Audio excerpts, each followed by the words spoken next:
So, loan officers, the game of musical chairs in the mortgage space has begun. Here's the question you gotta ask yourself. Are you getting off a sinking ship or are you moving over to a sinking ship? I guess we don't really know, do we? But if you'd like to have a candid conversation, an anonymous candid conversation, you can certainly go ahead and do that with our team. All you have to do is fill out this information right over there and we'll get in touch with you. Now on with the show.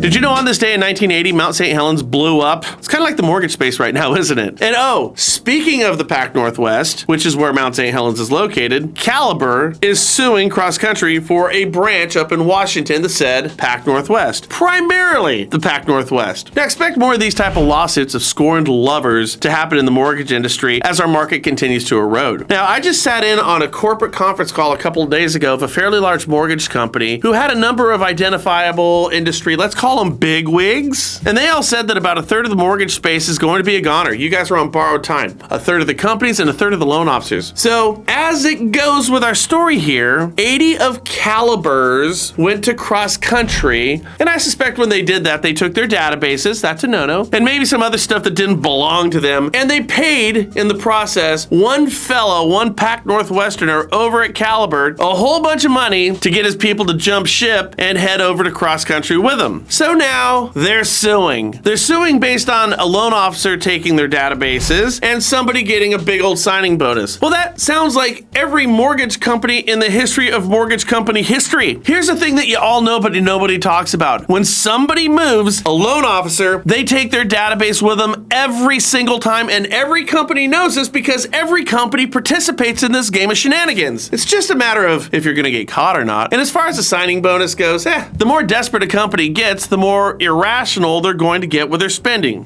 or not spending. These irrational moves are going to define who wins and who loses as we go forward. Now here's my thing. A move from Caliber over to Cross Country seems strikingly lateral to me. They're both good companies, but I mean, you change the colors on the logo and they're basically the same company. So why the urgency from this group to move? And I'll tell you, and listen up because you're gonna see a bunch of this coming in the days, weeks, and months ahead. As production continues to drop, and it's going to, desperation sets in, blaming sets in, and new courses of action will reveal themselves to all these loan officers. I mean, I'm not doing as much business now. It's clearly not my fault. I need a new company, and now is the time to do it as my production is all but dried up. So let's make a lateral move? I don't know about that. It strikes me as a little desperate, but when you throw in a signing bonus on top of it, then I guess it's time to load the truck and move to Beverly Hills, that is, you know, swimming pools and movie stars. See, you made the right move. You traded your old company in for a new one. You got that big signing bonus. In the world of divorcees, we'd call this moving up, right? The question you ought to ask yourself, since we're on topic here, is how long is a second marriage going to last you with your company versus your first marriage? I guess you never know.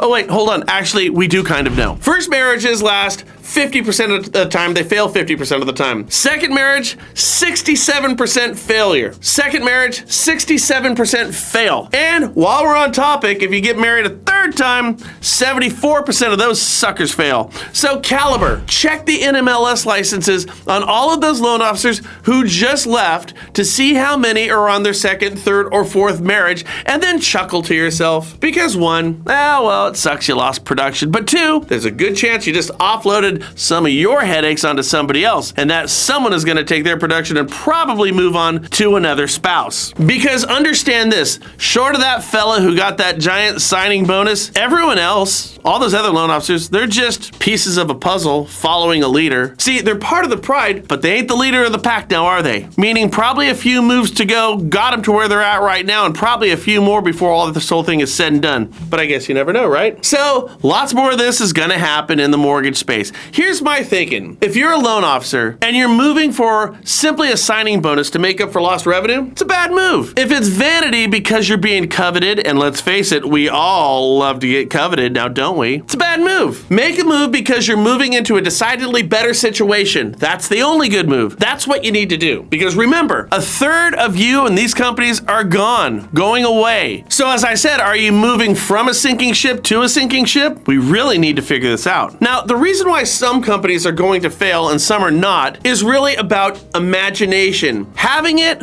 or a failure of not having it. The mortgage industry is being reimagined right now and right before our eyes. In terms of how we process information, to strategies that we must embrace, the products that we use, and who's behind them, that's the imagination that we need to look at. Do we need to keep everything in-house as everybody wants, or is that a bad idea? We need to reimagine. And these are the things that loan officers need to consider as the mortgage market continues down its path impersonating Mount St. Helens blowing its lid. Now, if I don't seem concerned, it's because I'm not. If it comes across that I'm a little amused right now with this story, because I am. The reason is not what you think though, probably. You see, it's because I've been here before, I've seen this before. It's as comfortable and familiar to me as a rerun of that show Cheers. It's a show for the amusement of those who work hard, and it's at the expense of those who do not. I hope this makes sense to you with the decisions that you have to make in the future. If not, well, I hope you tune in tomorrow. With that said, cheers.